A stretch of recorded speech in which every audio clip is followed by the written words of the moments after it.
The Galactic Council chambers had never been so quiet. Ambassador Zexith of the Corvani Empire shifted nervously in his bioadaptive chair, his crystalline carapace catching the dim emergency lighting that had replaced the usual brilliant illumination.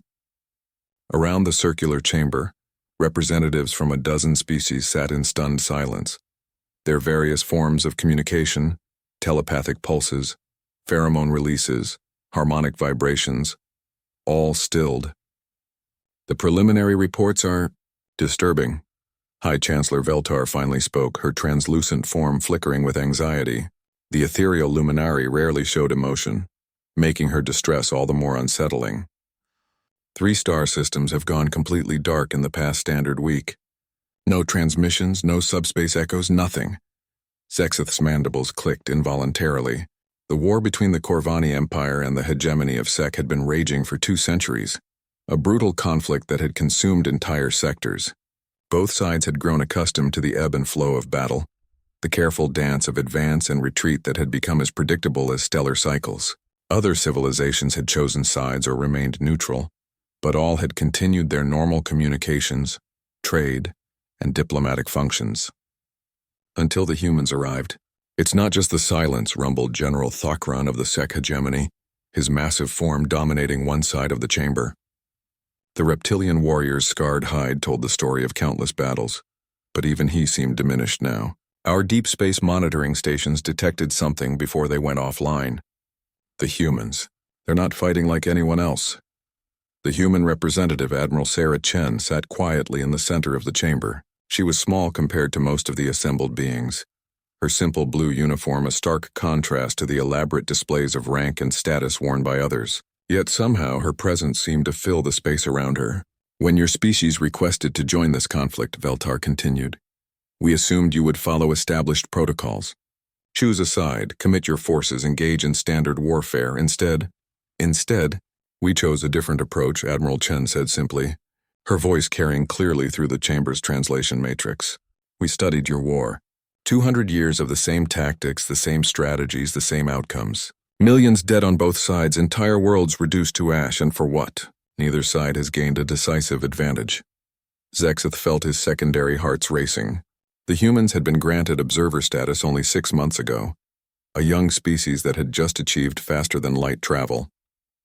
Their technology seemed primitive compared to the great powers of the galaxy. Their ships were crude, their weapons unsophisticated. They should have been irrelevant. "You had no right to interfere," General Thokran snarled, his massive fists clenching. "This is our war, our ancient grievance. Your species lacks the understanding of our history, "Your history is irrelevant," Admiral Chen interrupted, and the casual dismissal sent a collective shiver through the assembly. "We don't care about your ancient grievances. We don't care about your territorial disputes or your cultural differences. What we care about is efficiency." She stood, and despite her small stature, every being in the chamber focused on her. "For 2 centuries, you've been playing at war.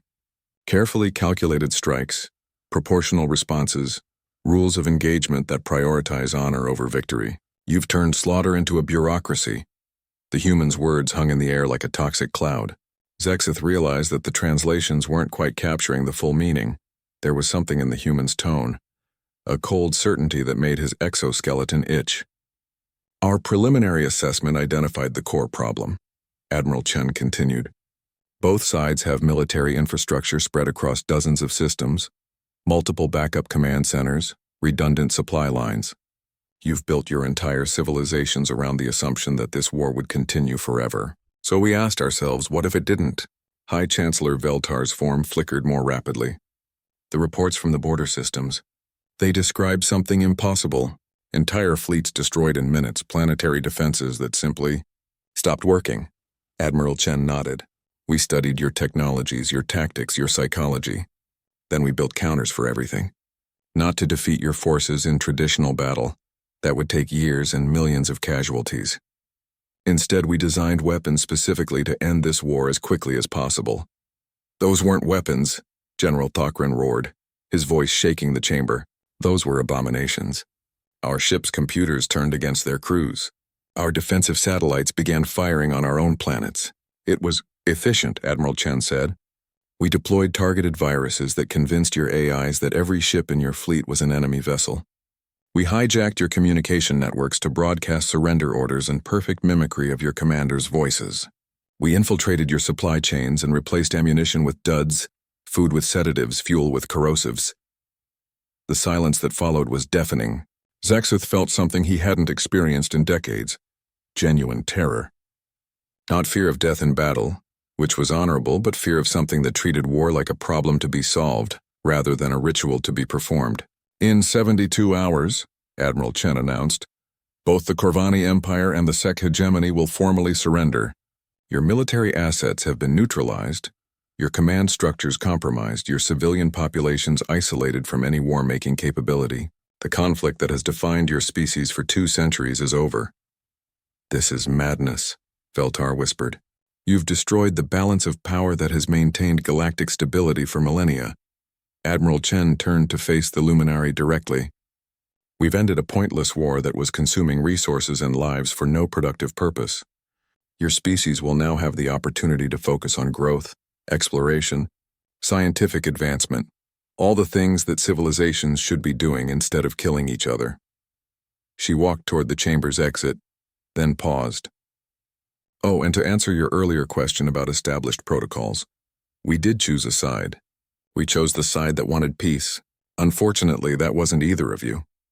As the door sealed behind the human admiral, the representatives of a dozen species sat in the darkness, suddenly aware that everything they thought they knew about warfare, about power, about civilization itself had just become obsolete.